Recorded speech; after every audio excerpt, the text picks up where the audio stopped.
esperamos que eles nos nutram, que nos ajudem a crescer para sermos o tipo de pessoa que Deus quer, certo? Davi experimentou a rejeição de um pai. Eu quero falar sobre Davi. Quando Davi era jovem, a vida dele e a vida de Saul se encontraram antes de eles se encontrarem. Foi quando Samuel foi à casa de Davi, e Samuel ungiu Davi para ser o próximo rei de Israel. Seus 7 irmãos mais velhos passaram, e Deus disse: há um que eu estou buscando. Veja, uma coisa é nós perseguirmos Deus, outra coisa é Deus nos perseguir. Estão comigo?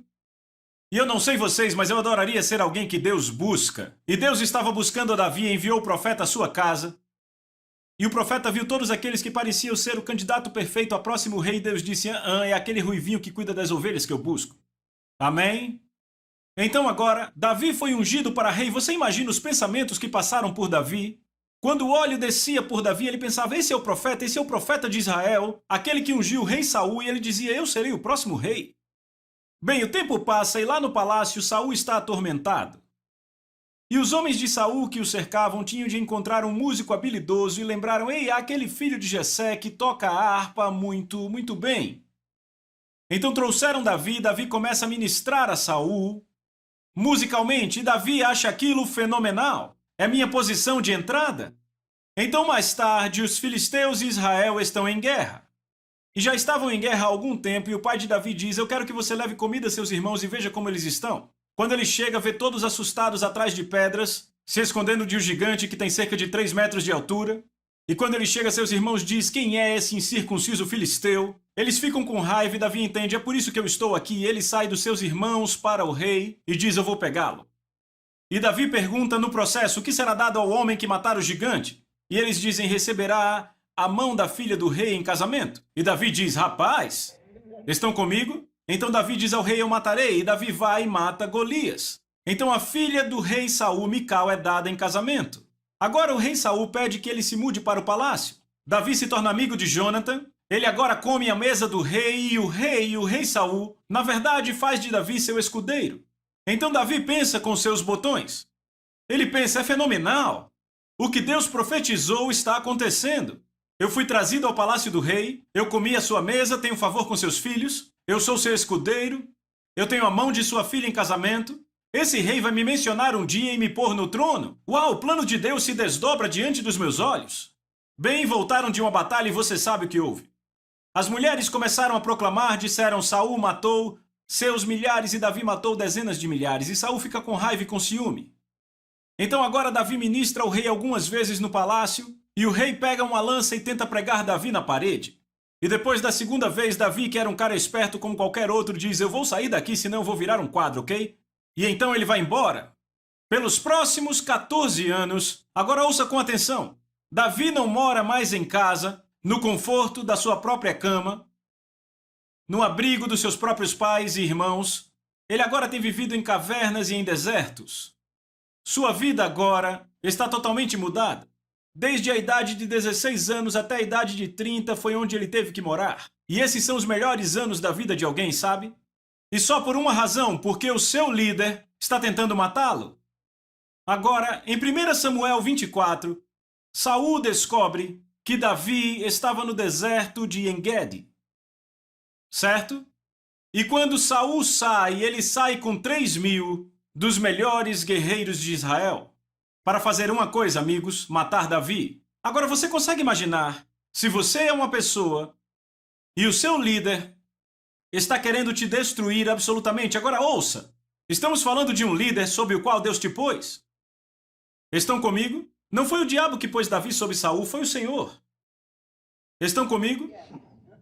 Saul vem com esses 3.000 guerreiros e eles chegam numa caverna em En-Gedi. Dentro da caverna um pequeno lago. E Saul e seus homens tiram a armadura, ou eles estavam tomando banho ou estavam usando o banheiro, se é que vocês me entendem. Então estão completamente desarmados. Agora Davi e seus homens estão na parte de trás da caverna. E seus homens dizem: ei, Davi, é isso, Deus está te dando seu inimigo. Deus literalmente o trouxe às suas mãos. Todos desarmados, podemos ir a eles e matar um por um assim, sem perder nenhum homem. E o que Davi está pensando? Agora ouça. Davi está pensando: alguém mentiu para o meu líder. Alguém virou o coração dele contra mim. Alguém disse a ele que eu era rebelde, que eu ia tirar seu reino, seu ministério dele. Bem, amigos, deixa eu dizer. Quantos sabem que há líderes bons e líderes cruéis? Quantos sabem que isso é verdade? Posso ver sua mão, quero ter certeza. Quantos sabem que Deus ordena ambos? Veja, ele não faz o líder mal, mas ele põe autoridade em um líder que pode ter uma personalidade ruim. Estão comigo? Mas ele vai usar esse. Ok? Então aqui está Davi debaixo de um líder desses e seus homens o encorajando. E o que eu percebo é que toda pessoa que está recebendo tratamento adverso de um líder passa por isso constantemente. O que eu fiz para ele virar seu coração contra mim? O que eu fiz? Que pecado cometi? O que eu fiz de errado? Amigo, às vezes você não fez nada de errado. Não é sempre assim, mas na maioria das vezes, muitas vezes, é o filho ou a pessoa que está seguindo que comete o erro. Mas há vezes em que os líderes, seu caráter ainda não está desenvolvido, construído, mas Deus vai usá-los como o quê? Como vasos de purificação, amém? Então Davi está pensando, o que eu fiz que fez com que Saul se virasse contra mim? Eu sei o que farei. Vou provar minha inocência para ele. Eu vou provar que eu não sou rebelde, não estou tentando tirar sua vida nem seu ministério. Então Davi vai e corta um pedaço do manto de Saul. E ele pega e se afasta a uma grande distância. E quando Saul sai da caverna, Davi clama com alta voz. Ele diz, Saul, meu pai, meu pai. Essas são as palavras exatas. Você está em 1 Samuel 24? Veja aqui, verso 5. Agora aconteceu depois que Davi se perturbou, porque cortou o manto de Saul. Sabe o que eu amo nisso? Na King James diz que o coração de Davi bateu nele. Davi era tão terno para com Deus que mesmo quando ele cortou o manto do seu líder, seu coração o condenou por cortar o manto. Veja como seu coração era terno para com seu líder, e esse era o líder que queria matar ele e que fez sua vida ficar de cabeça para baixo por anos. Verso 6, e disse a seus homens, o Senhor me guarde de fazer isso, ao meu mestre ungido de Deus, estender minha mão contra ele, vendo que ele é ungido do Senhor. Verso 7, então Davi conteve seus servos com essas palavras, e não permitiu que se levantassem contra Saul. Saul saiu da caverna e tomou seu caminho. Davi também se levantou depois, saiu da caverna e chamou Saul, dizendo, meu senhor, o rei. Quando Saul olhou para trás, inclinou-se Davi e lhe fez reverência com o rosto em terra. Davi disse a Saul, por que você dá ouvido a esses homens que dizem, certamente Davi busca teu mal?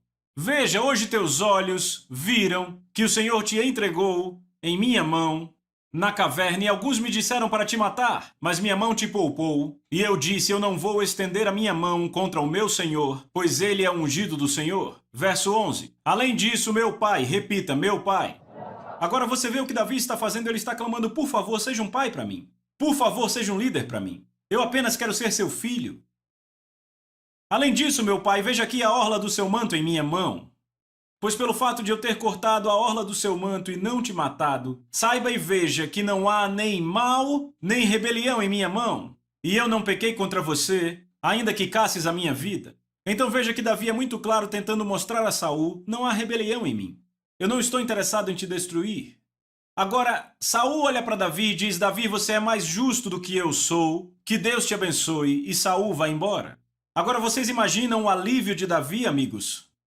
Tendo provado sua inocência ao seu líder. Então agora ele pensa, certo, agora ele não vai mais caçar minha vida e possivelmente vai me restaurar, porque ele pode ver que eu não quero destruí-lo nem tirar seu ministério. No entanto, 2 capítulos depois, Davi está no outeiro de Áquila, Saul ouve sobre isso, e lá vai Saul com aqueles mesmos 3.000 guerreiros, em 1 Samuel 26. Agora, quando ele faz isso, é aí que fica bom. Deus põe todo o exército em profundo sono vindo do Senhor.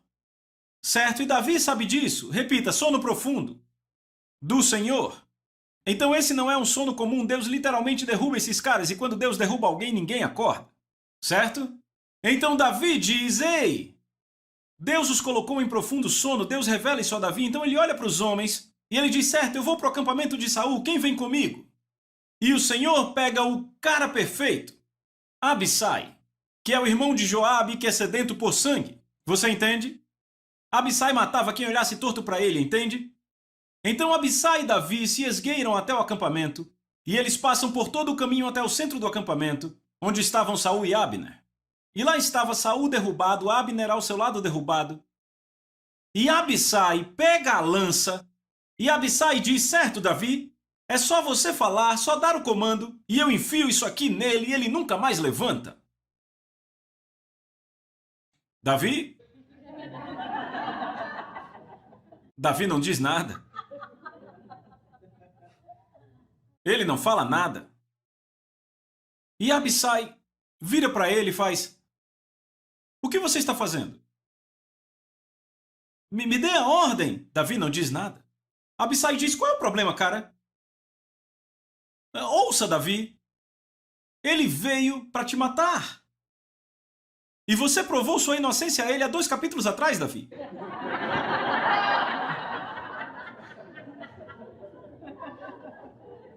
Isso é autodefesa. Se você não matar ele, ele vai matar você. Isso vale em qualquer corte do mundo, Davi. Me dê a ordem. Davi, qual o problema? Veja, Deus trouxe ele para dentro da caverna 2 capítulos atrás e não fizemos nada. E ele nos deu a chance de salvar nossa nação. Porque entendam, amigos, esse cara é um assassino. Estão me ouvindo? Sabe por que eu sei disso? Porque está na Bíblia. Havia 85 sacerdotes na cidade de Nob. Davi foi àquela cidade para pegar pão, e os sacerdotes lhe deram pão, e oraram por ele, e deram a ele espada e conselho. E quando Saul ouviu, ouçam, quando Saul ouviu que eles deram assistência a Davi, Saul matou 85 dos sacerdotes. Não só os sacerdotes, matou-lhes as esposas e os bebezinhos. De fato, ele passou a fio de espada toda a cidade de Nob. O mesmo juízo que ele devia ter dado aos amalequitas, ele passou à cidade de Nob. Ele matou a sangue frio 85 sacerdotes. Agora ouçam. Eu não sei vocês, mas eu nunca tive um líder que matou 85 sacerdotes, 85 ministros. De fato, eu não conheço ninguém na América que está no ministério que matou 85. Então deixa eu pôr dessa forma. O líder de Davi, o pastor de Davi, por assim dizer, é pior do que qualquer líder que eu conheça na América, que vocês conhecem. Até onde sabemos. Estão comigo? Então Abissai olha e diz: ele é um assassino. Ele matou toda a cidade de Nob, matou as criancinhas, matou os sacerdotes. Deus deu ele para nós, para libertar a nação. Ele vai destruir a nação. Será que você não entende? E Davi não diz nada. Finalmente Abissai põe a lança de lado e diz: espera aí, Davi, por que você acha que Davi pôs esse exército em profundo sono? Ele pôs esse exército em sono profundo porque Deus quer a nossa nação livre desse assassino. E Davi olha para Abissai. Sabe o que ele diz? Não toque nele. Não toque nele. Repita, não toque nele. Veja o verso 9. Mas Davi disse a Abissai: não destrua ele. Pois quem pode estender a mão contra o ungido do Senhor? Outras versões dizem o líder do Senhor. Repita, líder. E ficar inocente. Davi disse: pois tão certo como vive o Senhor, este o ferirá. Ou seu dia chegará em que morra, ou que descendo a batalha seja morto. O Senhor me guarde de que eu estenda a mão contra o ungido do Senhor. Agora, porém, toma a lança dele e a bilha de água, que está à sua cabeceira, e vamos. Outra vez ele quer mostrar sua inocência a Saul. Abissai olha para ele e diz: ok. E eles saem. Porque Deus pôs aquele exército em sono profundo. E porque Deus permitiu que Davi chegasse até o centro. Não foi para Davi libertar Israel. Houve tempos em minha vida, e ouça, que eu poderia ter exposto o líder. Porque quantos sabem que muito poucas pessoas vivem sua vida sem um líder cruel? Há os líderes bons e os maus. Graças a Deus que temos um bom aqui, não é? Amen. Mas há os cruéis. E sabe, eu acho que todo mundo já passou pelos cruéis, porque Deus usa os bons para nos nutrir e Ele usa os cruéis para nos refinar. Amen. Estão aí, ambos têm um propósito no plano de Deus. E houve momentos em que eu poderia ter exposto um líder cruel. Eu tive um líder que queria me demitir na igreja onde eu trabalhei. Ele fez tudo o que podia para me demitir e eu lembro. Meu pastor-presidente, ele era meu superior, acima de mim. O meu pastor-presidente disse: se houver alguma coisa de errado entre você e ele, venha direto para mim. E eu lembro que eu tinha provas. provas para destruir esse cara. E eu me lembro que eu fiquei orando por 45 minutos. Deus, como eu falo com o pastor presidente sobre isso, isso tem que ser exposto. Eu escrevi um documento de prova sobre como ele se comportava. E, Senhor, eu fiquei lutando. Eu dizia, Senhor, ele quer demitir três pastores da equipe. Eu disse, ele faz isso e aquilo. Ele está fazendo tudo isso à congregação. Como você quer que eu diga ao pastor presidente? E, finalmente, depois de lutar por 45 minutos, eu olhei para cima e disse, você não quer que eu mostre isso a ele, não é? E a paz de Deus veio, bam! E eu disse, o quê? E eu rasguei a prova, e eu disse, ou eu estou louco, ou eu vi Deus, e eu rasguei. Sabe o que é fantástico? Um mês depois eu estava orando e eu vi esse cara. Eu estava orando no estacionamento, uma hora antes de entrar, eu estava orando, vi esse cara e Deus disse, Mateus 8,18, eu quero que você peça desculpas. Eu disse, pedir desculpas a ele? Eu não fiz nada para ele quis me demitir. Então eu orei pelo seu pastor. Eu comecei a orar por missões. Já ouviu falar de seco? Ah! Então, depois de 20 minutos de secura, eu disse, Senhor, o que você quer? Ele disse, você lembra Mateus 8,18, eu quero que você vá lá, peça desculpa e faça pazes. Então eu fui. Eu entrei no escritório dele e disse, sabe... Eu disse, eu estava orando essa manhã, o Senhor veio e falou comigo, eu tenho sido muito crítico, tenho te julgado, tenho feito errado. Então você me desculpa. Ele disse, claro. Ele ficou surpreso. Lá está o cara que queria me demitir, certo? 6 meses depois eu estava fora da cidade. Lembra o que Davi disse? Que o Senhor julgue entre eu e ele. 6 meses depois, eu fora da cidade, tudo que o cara estava fazendo foi exposto. Foi tão severo que o pastor presidente poderia processá-lo e lançá-lo na cadeia por anos. Mas ele teve misericórdia e imediatamente o demitiu, guardou a prova do que ele tinha feito e entregou no envelope selado a um advogado. Davi olha para Abissai e diz que Deus julgue entre eu e ele. Por quê? Porque foi Deus que pôs Saul sobre Davi. E Davi está dizendo, Deus, é você que pode cuidar dos seus líderes se agirem errado. Quando julgamos um líder, estamos dizendo, Deus, você não sabe o que está fazendo, então deixe que eu assuma a partir daqui. Foi por isso que Deus disse a Miriam, por que você não teve medo de falar contra Moisés? Fui eu que coloquei ele sobre você, você está tomando o meu lugar. Você está aqui? Por que Deus pôs o exército em um sono profundo? Eu te digo por quê. Para testar Davi. Para descobrir se ele seria outro Saul, se ele ia cuidar de tudo com suas próprias mãos, ou se continuaria sendo o homem segundo seu coração. Se você olhar a diferença entre Saul e Davi, há uma linha muito fina que os separa. Davi constantemente esperava por Deus e perguntava ao Senhor. Saul fazia com suas próprias mãos. Era a única diferença. Saul protegia o que Deus deu a ele. Quando ele sentiu que tinha aquele jovem que ele achava que ia roubar seu ministério, ele buscou matá-lo. No entanto, Davi, quando Absalão quis tomar seu trono, a atitude de Davi foi minha recompensa, Deus, não esse trono. Pode ficar, minha recompensa eu acho até no meio do deserto. Veja 2 tipos de ministros, aos que amam o ministério e aos que amam a Deus. Os que amam o ministério protegerão o que Deus lhes deu. Os que amam a Deus, não tenho que se preocupar, ninguém pode tirar Deus de mim. Ele é o meu ouça. Se você ler o livro de Ezequiel, você descobre, eu acho que é o capítulo 43. Há 2 tipos de sacerdote, o tipo de Zadok e o outro tipo. Zadok foi a quem Deus disse, eu sou a sua recompensa. Os outros, não é o caso. Entendem? Eu perguntei, entendem? Então Davi e Abissai saem. E sabe, muito pouco tempo depois, Deus julga Saul. E quem ele usa? Os filisteus. Normalmente Deus usa o mundo para julgar seus servos.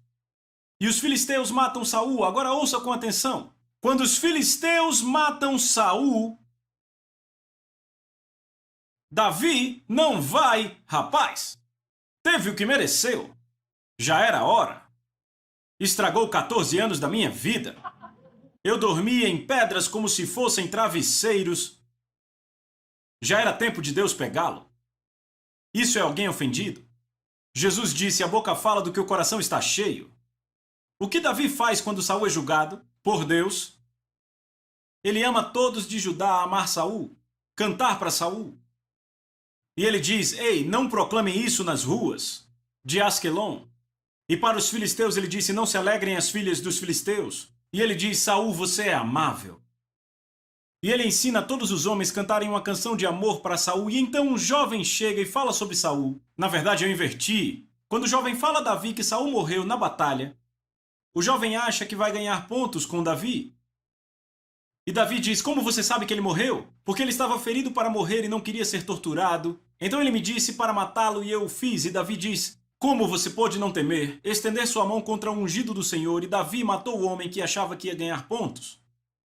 Porque o homem pensou, se eu contar a ele que fui eu que matei, esse cara vai ser o próximo rei e ele vai me dar um bom lugar.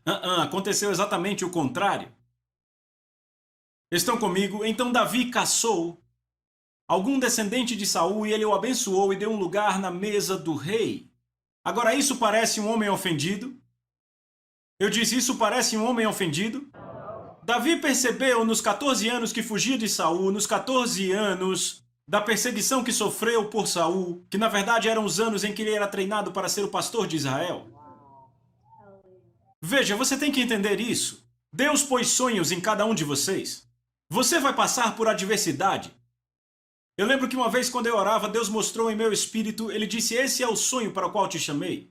E ele disse, aqui onde você está agora. E você acha, John, tudo que você tem que fazer é zip? E você chega. E ele diz, não, eu te envio para esse deserto, esta situação, este fogo refinador, este deserto, esta fornalha, e você passa por todos esses lugares até chegar aqui. Ele disse, mas entenda, você tem que passar por esse deserto, tem que passar por este fogo refinador, por esse deserto e esse, para você chegar com caráter aqui. Saul nunca passou pelo deserto, ele nunca passou por um refinamento, não tinha o caráter para segurar a liderança que tinha.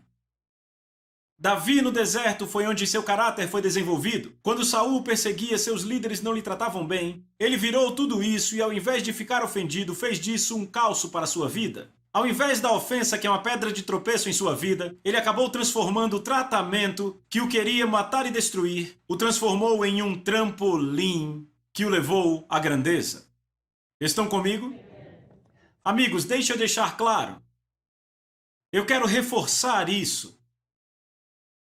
Se Deus sabe quantos fios de cabelo há em sua cabeça, Ele sabe o que você tem recebido, seja de outro irmão, ou irmã, ou de um líder. Não há nenhum tratamento que chegue até você que foge à atenção de Deus. E como você lida com esse tratamento, é como ou você vai crescer, ou você vai se tornar amargo e contaminado. E a coisa que é mais triste é que o céu inteiro está te incentivando, todo o céu dizendo, eu torço por você, eu quero que você passe bem, porque se você pudesse ver o que está do outro lado desse tratamento injusto, se pudesse ver o que está do outro lado dessa ofensa, se você pudesse ver o que eu tenho para você, você deixaria tudo isso para lá.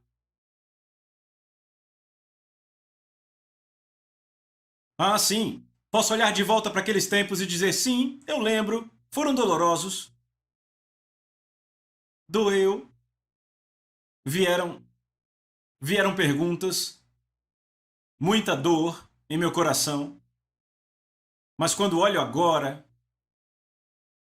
foram tempos de tesouros, porque sendo honesto, os tempos mais difíceis da minha vida, e eu digo que não há nada pior do que tratamento injusto, ainda mais de um líder, os tempos mais difíceis da minha vida, eu olho, foram os maiores trampolins, grandes tempos de crescimento que eu já encontrei.